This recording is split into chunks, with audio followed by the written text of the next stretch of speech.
नजर सब पर। नमस्कार, आप देख रहे हैं 10 न्यूज और मैं हूं बियाल मान। आज की बड़ी खबरें लेकर हम हाजिर हैं बिना रुके बिना थमे। चलिए शुरू करते हैं फटाफट खबरों का सिलसिला। पीएम मोदी ने कहा कि 125 साल बाद भगवान बुद्ध के पवित्र अवशेष भारत लौटे हैं। गुलामी के दौर में ये बाहर ले जाए गए थे। दिल्ली में प्रदर्शनी का उद्घाटन करते हुए पीएम ने कहा, दुनिया के लिए एंटीक, हमारे लिए आस्था और विरासत। केंद्रीय मंत्री अमित शाह 3 दिवसीय दौरे पर अंडमान और निकोबार पहुंचे हैं। वीर सावरकर एयरपोर्ट पर उनका भव्य स्वागत किया गया। दौरे के दौरान वे सुरक्षा, विकास और प्रशासन से जुड़े अहम मुद्दों पर समीक्षा बैठक करेंगे। सेना प्रमुख जनरल उपेंद्र द्विवेदी 4 से 6 फरवरी तक यूएई और श्रीलंका के दौरे पर रहेंगे। इस यात्रा को रणनीतिक रूप से बेहद अहम माना जा रहा है। वे दोनों देशों के सैन्य नेतृत्व से मुलाकात कर रक्षा सहयोग मजबूत करेंगे। यूरोप के थिंक टैंकों में भारत के खिलाफ एक सुनियोजित नैरेटिव वॉर चलाया जा रहा है। भारत की सैन्य ताकत और रणनीतिक स्वायत्ता को कमजोर दिखाने की कोशिश हुई, लेकिन प्रधानमंत्री मोदी की मल्टी अलाइनमेंट नीति मोदी वॉल बनकर इस अभियान को बेअसर कर रही है।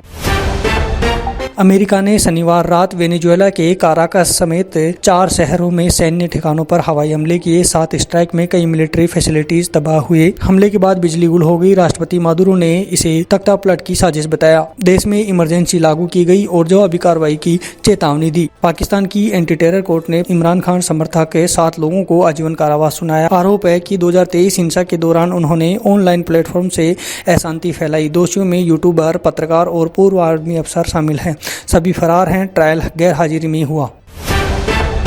चीन में एआई तकनीक से बिना लक्षण वाले पैनक्रियाज कैंसर की शुरुआती पहचान की। 57 वर्षीय मरीज का समय रहते ऑपरेशन हुआ। यह वही कैंसर है जिससे स्टीव जॉब्स की मौत हुई थी। आमतौर पर 90% मरीज 5 साल भी नहीं जी पाते हैं। न्यूयॉर्क टाइम्स की रिपोर्ट के मुताबिक ट्रंप के दूसरे कार्यकाल में उनके परिवार का कारोबार तेजी से बढ़ा। रियल एस्टेट से आगे क्रिप्टो, एआई और डेटा सेंटर्स पर विस्तार हुआ। आलोचकों का कहना है कि राष्ट्रपति पद का इस्तेमाल निजी फायदे के लिए किया जा रहा है। यमन के हद्रामौत प्रांत में सऊदी अरब की एयर स्ट्राइक में 20 अलगाववादी मारे गए। सरकार और एसटीसी गुट के बीच संघर्ष तेज है। यमन सेना ने अहम मिलिट्री बेस वापस लेने का दावा किया। यूएई समर्थित एसटीसी दक्षिणी यमन की आजादी चाहता है। आरएसएस प्रमुख मोहन भागवत ने कहा कि संघ भाजपा को कंट्रोल नहीं करता। संघ का उद्देश्य सत्ता नहीं, समाज निर्माण है। उन्होंने आरएसएस को पैरामिलिट्री फोर्स मानने को गलत बताया और हिंदू समाज की सांस्कृतिक एकता पर जोर दिया।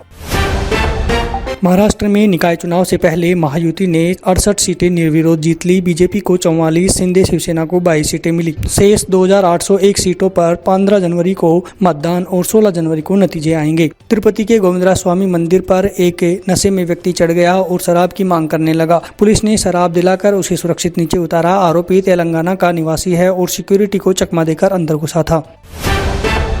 हिमाचल के धर्मशाला कॉलेज छात्रा मौत मामले में आरोपी प्रोफेसर को अंतरिम जमानत मिली। सीएम ने सस्पेंशन का आदेश दिया। यूजीसी ने फैक्ट फाइंडिंग कमेटी बनाई। परिजनों का आरोप है कि रैगिंग और मानसिक उत्पीड़न से मौत हुई है। इंदौर में दूषित पानी से मौतों की संख्या 16 पहुंची। नगर निगम कमिश्नर हटाए गए, नए आयुक्त नियुक्त किए। हाईकोर्ट में सरकार ने 4 मौतें मानी, जबकि परिजन ज्यादा मौतों का दावा कर रहे हैं।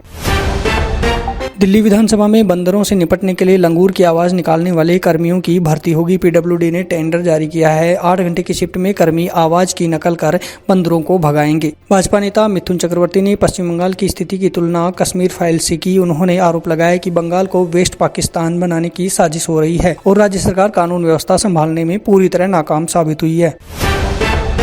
इस साल राज्यसभा की 73 सीटों पर चुनाव से सियासी गणित बदलेगा। एनडीए को करीब 50 सीटें मिलने का अनुमान है, जिससे भाजपा अकेले बहुमत के करीब पहुंच जाएगी। वहीं विपक्षी इंडिया गठबंधन को बड़ा नुकसान हो सकता है। राजस्थान के माउंट आबू में तापमान 0 डिग्री पहुंचा। एमपी में घना कोहरा और शीतलहर का अलर्ट है। उत्तराखंड में केदारनाथ, बद्रीनाथ में बर्फबारी हुई। बद्रीनाथ में तापमान -13 डिग्री दर्ज किया गया। केआरके ने बीसीसीआई निर्देश के बाद बांग्लादेशी गेंदबाज मुस्तफिजुर रहमान को टीम से बाहर कर दिया। बांग्लादेश में हिंदुओं पर हिंसा के चलते विरोध हो रहा है। आईपीएल 2026 मार्च से शुरू होगा। दिग्गज अभिनेता अनुपम खेर ने अपनी 550वीं फिल्म खोसला का घोंसला 2 की शूटिंग शुरू कर दी है। उन्होंने कहा कि उनका सफर अभी इंटरवल पॉइंट पर है। फैंस को एक बार फिर इस लोकप्रिय किरदार की वापसी का इंतजार है। तो ये थी आज की सभी बड़ी और जरूरी खबरें तेज रफ्तार में। अगर आप देश दुनिया की हर हलचल से अपडेट रहना चाहते हैं तो जुड़िए 10 न्यूज के साथ। मैं हूं बियाल मान। मिलेंगे फिर एक और बुलेटिन में। तब तक के लिए मुझे दीजिए इजाजत। जय हिंद। नजर सब पर।